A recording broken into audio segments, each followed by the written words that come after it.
Once the energy trials were diverting attention from the real motive in operation, KPMG and Accenture conspired to take down Enron and transferred its tax-sheltered equity, taking nearly $40 billion of its $50 billion under management, into the international cartel of bankers through the KPMG cooperatives of firms in electronic transfers using their offshore and overseas presence in Zug, while Enron's creditors fought over the scraps. Curiously, and not coincidentally, KPMG's physical headquarters on 9/11 were in Chicago and New York City, the virtual news and operation coordination sites for the 9/11 war games at 303 East Wacker Drive in Chicago and the 23rd floor of the World Trade Center 7. As an example of how far KPMG's reach really is, what do Halliburton, KBR, Trans-Canadian Pipelines, Lukoil, Cemex, General Electric, U.S. Airways, Amtrak, Alaska Air, Countrywide Financial, Aon Corporation, Solomon Smith Barney, Citigroup, Hang Seng Bank, Wachovia, ConAgra Foods, Costco, Siemens AG, BMW, BBC, Accenture, Gartner, EDS, Motorola, Nortel, China Mobile, the state of Illinois, the state of New Jersey, the state of Texas, the U.S. Department of the Interior, the U.S. Department of Treasury, the U.S. Department of Homeland Security, the U.S. Department of Energy, the U.S. Department of Transportation, and the U.S. Department of Justice all have in common? Well, they are all clients of KPMG, and this is only a small fraction of the companies under this mob umbrella. With so many companies of such varied type, capability, and location to choose from in their racketeering organization spider's web, it is only a matter of time until another manufactured event takes place. KPMG employed a dozen or so companies to coordinate contract hits, spin and spoil evidence of the crimes hidden during the war games of 9/11 in a three-pronged attack. The three sabotage legs of the triskelion represent land, sea, and air. The land attack was coordinated by AMEC.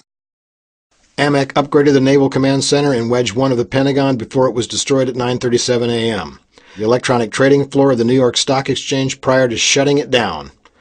The diesel systems behind the Mayor's Office of Emergency Management on floor 23 of World Trade Center 7, allowing them to put in a virtual command center to drop World Trade Center 1 and 2, and later the controlled demolition of World Trade Center 7 to cover the tracks and destroy the SEC files under investigation for insurance and security violations, including pump and dump of bubble stocks such as Enron and Nortel, and upgrading the countrywide office at 1 Wacker Drive, Chicago, from where a conditional post was broadcast by Mindbox software to all the distressed debtors in the United States to call in their loans if they objected to being asset stripped during the stock market panic. The air attack was coordinated by the Canadian company Bombardier.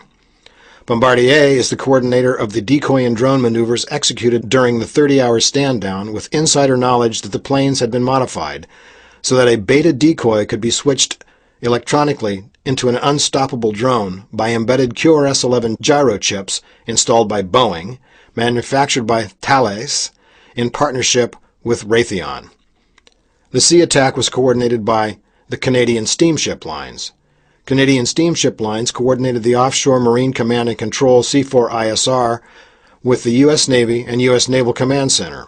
Once the Navy wedge of the Pentagon was destroyed, control over U.S. naval assets around the world, including the Straits of Formosa, could be transferred to NATO Supreme Allied Command in Europe. Canadian Steamship Line ships are built in China and employ Russian crews that commonly penetrate deep into America's inland waterways and ports, including the Great Lakes and the Hudson River. Can this really be only a coincidence? We think not. And further, that the established racketeering influence and corrupt organization is still in place, with many businesses of varied talent and capabilities for this many-tentacled octopus to draw from to orchestrate more 9/11s at their discretion. We also suggest that because one of the clients of KPMG is the Department of Justice, the Department of Justice is in a position of conflict of interest with regard to rulings pertaining to fees, fines, and judgments on KPMG and should recuse themselves. It might also be a prudent move in lieu of the evidence presented to reopen the case against KPMG regarding tax violations and tax shelters to uncover and find those entities with much more guilt than merely tax sheltering frauds for wealthy clients. It is clear that this organization, KPMG, and its tax shelters, auditing and tax services, is connected to financial, governmental, media, and commercial entities in such a way as to prove a common thread in a racketeering, influence, and corrupt organization as described under U.S. penal codes. Additionally, that it appears that this criminal enterprise has performed and operated murder-for-hire services for parties at an even higher level of deception for the sole purpose of enrichment and control of the global commons. It can also be seen throughout our investigation that a Canadian-controlled global engineering and construction company, AMEC, a client of KPMG and the racketeering, influence, and corrupt organization, can be described as an intelligence agency for the criminal activity. AMEC was involved in all locations attacked and compromised on 9/11, but more importantly in numerous contracts with the federal government, military, and industry, and represents penetration, sabotage, and spying activities in sensitive locations throughout our country, and a calculated security risk for covert intelligence gathering for foreign powers. Finally, when the timing of the crime is analyzed, the crime is a racketeering crime because it is seen to correlate perfectly with the panic and recovery of the stock market, generating huge insider pump and dump trading profits for the witting or unwitting users of KPMG abusive tax shelters. Yes, of course, we, the forensics economists at Hawks Cafe, do have an agenda. And here it is. 1. Accuse no innocent, shelter no guilty. 2. To solve the crimes of private equity racketeering and murder for hire through 9/11. 3. Demand as a nation and a world of citizens that governments enact one set of transparent books and make private equity funds no longer secret equity funds. 4. Make it the law of the land that all businesses of all nations operating in the United States, and in particular that the United Nations, must adopt our RICO statutes or leave our nation, including the UN.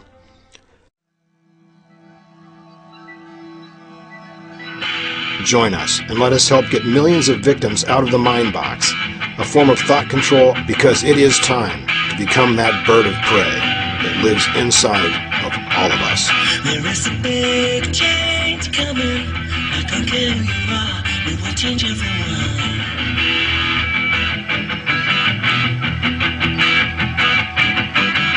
And with the big change coming, you better follow through on what you really